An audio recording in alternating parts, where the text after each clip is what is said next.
반갑습니다. 벌써 새로운 주간이 또 시작이 되었네요. 오늘도 새 주간을 시작하는 우리의 삶이 주님과 함께 동행하는 그런 삶으로 멋지게 출발할 수 있기를 바랍니다. 기도합시다. 하나님, 오늘도 저희들에게 새날을 주시니 감사합니다. 하루하루 주시는 이 시간은 우리에게 주시는 주님의 은혜임을 저희들은 믿습니다. 오늘 하루도 주님의 선하신 인도하심 속에서 복되고 또 아름다운 희망의 삶 되게 하여 주시옵소서. 예수님 이름으로 기도합니다. 아멘. 네, 오늘 말씀은 이사야서 27장 2절에서 13절입니다.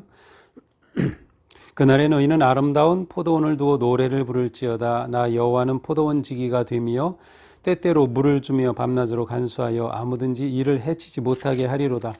나는 포도원에 대하여 노함이 없나니 찔레와 가시가 나를 대적하여 싸운다 하자. 내가 그것을 밟고 모아 불사르리라. 그리하지 아니하면 내 힘을 의지하고 나와 화친하며 나와 화친할 것이니라. 후일에는 야곱의 뿌리가 박히며 이스라엘의 움이 돋고 꽃이 필 것이라. 그들이 그 결실로 지면을 채우리로다. 주께서 백성을 적당하게 견책하사 쫓아내실 때에 동풍 부는 날의 폭풍으로 그들을 옮기셨느니라. 야곱의 불의가 속함을 얻으며 그의 죄사함을 받을 결과는 이로 말미암나니 곧 그가 제단의 모든 돌을 부서진 횃돌 같게 하며 아세라와 태양상이 다시 서지 못하게 함에 있는 것이라. 가지가 마르면 꺾이나니 여인들이 와서 그것을 불사를 것이라. 백성이 지각이 없으므로 그들을 지으시니가 불쌍히 여기지 아니하시며 그들을 조성하시니가 은혜를 베풀지 아니하시리라. 너희 이스라엘 자손들아, 그날에 여호와께서 창이라는 하수에서부터 애굽 시내에까지 과실을 떠는 것 같이 너희를 하나하나 모으시리라. 그날에 큰 나팔을 불리니 아수르 땅에서 멸망하는 자들과 애굽 땅으로 쫓겨난 자들이 돌아와서 예루살렘 성산에서 여호와께 예배하리라. 아멘.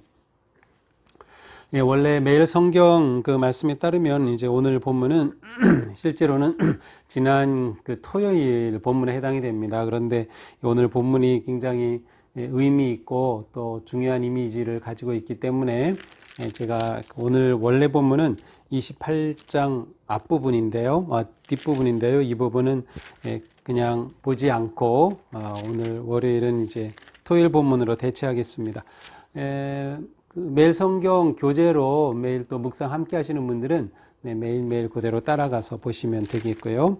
이렇게 영상으로만 들으시는 분들은 뭐 크게 상관이 없겠습니다. 자, 오늘 말씀은 굉장히 뭐라고 할까요? 풍성한 이미지를 보여주는 또 구원과 회복의 아름다운 그러한 말씀입니다. 사실 우리는 5장에서 이미 포도원에 관한 그러한 비유의 말씀을 본 적이 있어요. 그런데 이 5장에서는 하나님께서 최고의 극상품의 최고의 품질의 포도나무를 심으셨지만 사실은 들포도밖에 맺히지 않는 이스라엘의 하나님의 사랑을 받은 이스라엘이 오히려 배반하고 열매 없음에 대한 심판의 메시지가 이 포도나무 비유를 통해서 선포되었다면, 오늘 말씀은 거꾸로 이 포도원의 이 노래의 비유가 희망의 메시지로 선포되고 있습니다. 자, 2절 볼까요? 그날에 너희는 아름다운 포도원을 두고 노래를 부를지어다. 자, 아름다운 포도원을 두고 노래를 하라. 벌써 시작부터가 굉장히 밝은 시작이죠. 아름다운 포도원, 하나님께서는 이스라엘 백성들을 그 나라를 아름다운 포도원이라고 부르십니다. 그들이 아름다운 것은 그들이 잘생겼기 때문이 아니라 하나님의 택함받은, 하나님의 사랑받는 백성들이기 때문에 아름답다고 말씀하시는 거죠. 우리도 마찬가지죠. 우리가 하나님의 사랑을 받는 자녀들이기에 우리는 아름다운 포도원이라고 불릴 수 있어요. 3절입니다. 여호와는 포도원 지기가 되며 때때로 물을 주며 밤낮으로 간수하여 아무든지 이를 해치지 못하게 하리로다. 자, 하나님께서 스스로 내가 포도원 지기다. 너희는 포도원이야. 그리고 이스라엘 백성들 너희는 각자 포도나무와 같아. 나는 포도원 지기야 라고 말씀하시면서 이 포도원 지기가 무슨 일을 합니까? 물을 주며 공급하여 주시죠. 밤낮으로 간수하며 돌봐주시죠. 이를 해치지 못하게 하리로다. 보호하여 주십니다.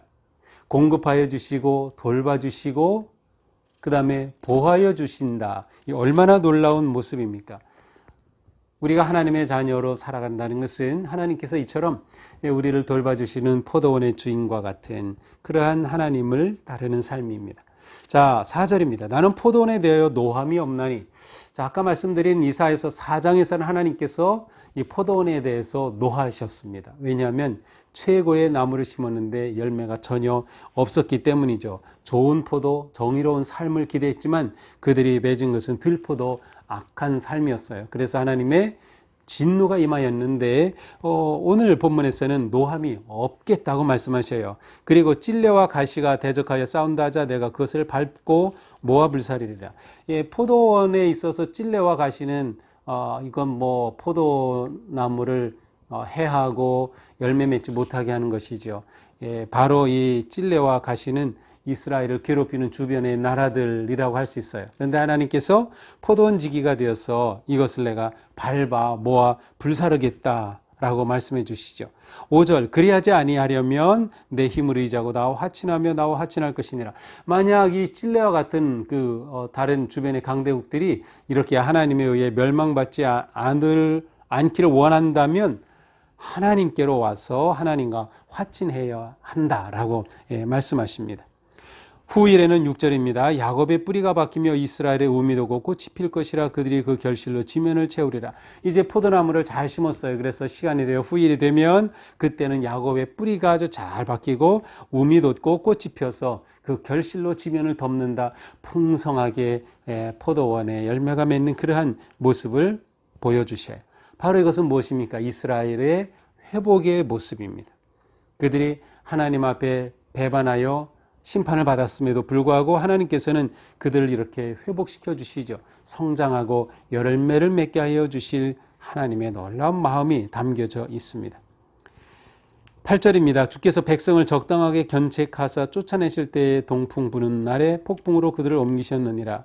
자, 모든 다른 나라들을 심판하실 때는 그 나라가 멸망했어요. 완전히. 그럼에도 불구하고 이스라엘을 심판하실 때에는 그들을 완전히 멸망하신 것이 아니라 옮기셨을 뿐이에요.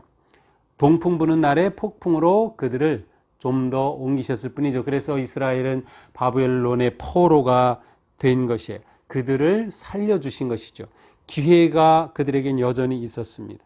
그러니까 하나님께서는 이스라엘을 심판하실 때에도 이처럼 완전히 멸망하신 것이 아니라 그들에 대한 희망을 두고 계셨음을 보여줍니다. 9절입니다. 야곱의 불의가 속함을 얻고 그의 죄 없이함을 받을 결과는 이로 말미암나니. 자, 하나님께서는 이제 이들의 모든 죄를 용서하여 주시고 속하여 주시고 회복시켜 주시기를 원하셔요. 그러려면 어떻게 해야 합니까? 이로 말미암나니 곧 그들이 이렇게 해야 이렇게 회복된다. 그가 제단의 모든 돌을 부서진 횃돌 같게 하며 아세라와 태양상을 다시 서지 못하게 함에 있다. 자, 횃돌, 혹시 회가 뭔지 아시나요? 회반죽. 옛날에 집을 질 때 그 집 아래쪽에는 하얀 회 반죽을 쫙 이렇게 하면은 집이 깨끗해 보이고 보기도 좋았습니다. 근데 그 회는 물에 익혀서 이렇게 바르는데 마르면 딱딱하게 굳어요. 그럼에도 불구하고 그게 돌처럼 굳은 것이 아니라 이게 어디다 부딪히면 금방 가루로 부스러집니다. 바로 그와 같은 것이에요. 횃돌, 돌은 돌인데 횃돌 같게 하겠다. 횃돌 같이 되어야 한다. 무엇이? 제단의 모든 돌이. 그 제단은 무슨 제단? 아세라와 태양상을 섬기던 제단. 다시 말하면 이스라엘 백성들이 하나님을 배반하여 따랐던 그런 모든 우상들을 횃돌처럼 그렇게 완전히 다 부숴버리고 완전히 버리고 떠나면은 너희가 하나님으로부터 속함을 얻고 죄사함을 받게 되리라는 말씀이에요. 그러니까 하나님께서는 이들을 회복시켜 주시지만 그냥 회복이 아니라 이들이 하나님 앞에 돌아오는 거죠. 그들이 우상을 완전히 버리는 것이죠. 그들의 죄를 횃돌처럼 부스러 버릴 때 하나님께서 회복시켜 주시겠다고 말씀하십니다. 반면에 이스라엘을 대적하였던 그러한 나라들의 성읍, 10절에 보니까 대저 견고한 성읍, 이스라엘을 대적했던 그러한 이방의 성읍들은 적막하고 황무해질 것이다. 철저하게 황폐화되고 말 것이다 고 말씀합니다. 12절입니다. 너 이스라엘 자손들아 그날에 여호와께서 창이라는 하수에서부터 애굽 시내까지 과실을 떠는 것 같이 너희를 하나하나 모으시리라. 이제 하나님께서 이들을 회복시켜 주실 때에 흩어져 있던 그러한 것들을 모으듯이 또 추수하고 나서 곡식이 떨어진 거 다시 이렇게 주워 모으듯이 너희를 하나하나 모으시리라. 어디에? 하수에서부터 애굽 시내까지. 하수에서부터 애굽 시내라고 하는 것은 지리적으로 저 북쪽 유프라테스 강부터 애굽 시내 나일강까지. 유프라테스에서 나일강은 이스라엘 백성들에게 하나님이 주셨던 다윗 왕국의 완벽한 영토입니다. 그러니까 하나님께서 그들을 이처럼 다윗 왕국의 영토를 회복시켜 주시는 모습을 말씀해 주신 거죠. 이상적인 국경선이었어요. 물론 이스라엘이 그렇게까지 차지한 적은 없지만 이상적인 국경선으로 유프라테스에서 나일에 이르기까지 하나님께서 그들을 다 불러 하나로 모으시리라. 이렇게 모으셔서 무엇을 하나요? 13절 마지막 절입니다. 그날에 큰 나팔을 불리니 아수르 땅에서, 그렇죠? 유프라테에서 멸망하는 자들과 애굽 땅에서 나일에서 쫓겨난 자들이 다 돌아와서 예루살렘 성산에서 여호와께 예배하리라. 결국 하나님께서 이스라엘을 회복시켜 주실 때 회복이 완전히 성취된 모습은 하나님을 예배하는 것이에요. 왜냐하면 하나님이 이들을 택하신 목적은 하나님을 예배하는 백성 되도록 부르신 거기 때문에. 모세를 통하여 이들을 처음 이집트에서 꺼내내실 때 바로에게 한 1000마리 사흘길 광야로 가서 하나님께 제사하겠다. 이것이 이들이 바로에게 요청한 가장 첫 마디였죠. 바로 그들의 존재 목적은 하나님을 예배하는 것. 그러므로 하나님을 예배하는 것이 그들의 온전한 회복의 모습으로 선포됩니다. 자, 오늘 말씀을 통해서 우리는 굉장히 아주 의대로운 말씀을 듣게 됩니다. 하나님은 우리를 향해서 늘 이처럼 사랑과 자비하심으로 우리를 보고 계시며 우리에게 공급하여 주시고 우리를 보호하여 주시고 또 우리를 돌봐주시는 하나님이시다. 그러므로 우리는 이 하나님의 품 안에 있기를 기뻐해야 합니다.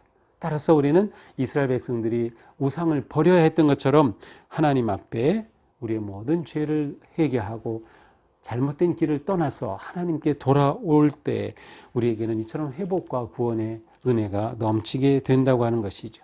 또한 하나님께서는 우리를 모으시기를 원하신다. 우리가 흩어져 있을 뿐만 아니라 모으시기를 원하시고, 모아서 뭘 하나요? 예배하는 거죠. 우리가 하나님 앞에 온전히 예배자로 회복되는 것, 이것이 진정한 우리의 승리이고 교회의 승리입니다. 오늘 하루도 우리의 삶이 삶의 예배자로, 그리고 거룩한 주일에 우리는 함께 모여 하나님을 예배하는 거룩한 예배 공동체로 세워지는 삶을 살게 되는 거죠. 오늘도 주님의 은혜 안에서 복된 삶, 승리하는 삶, 하나님의 돌보심을 누리는 그러한 아름다운 삶이 되기를 주님의 이름으로 축복합니다. 기도합시다. 하나님, 오늘 말씀을 통해서도 하나님은 우리에게 희망의 메시지를 주셨습니다. 하지만 우리가 하나님의 은혜를 입는 것은 우리가 섬기던 우상을 떠나고 하나님을 진정으로 예배하고자 하는 헌신과 열망이 우리에게 있어야 함을 깨닫습니다. 주님, 저희가 정말로 주님의 은혜로 늘 회복되는 삶, 우리의 예배가 회복되게 하여 주시고 하나님과의 관계가 회복되며 하나님을 향한 우리의 믿음이 회복되도록 인도하여 주시옵소서. 오늘도 주님의 돌보심과 사랑과 공급하심과 인도하심 가운데 우리의 삶이 평안하고 코로나의 어려운 상황 속에서도 늘 주님의 은혜 안에 거할 수 있도록 인도하여 주옵소서. 예수님 이름으로 기도합니다. 아멘. 네, 오늘도 주님의 돌보심과 사랑 안에서 평안한 하루, 행복한 하루가 되기를 축복합니다. 사랑합니다.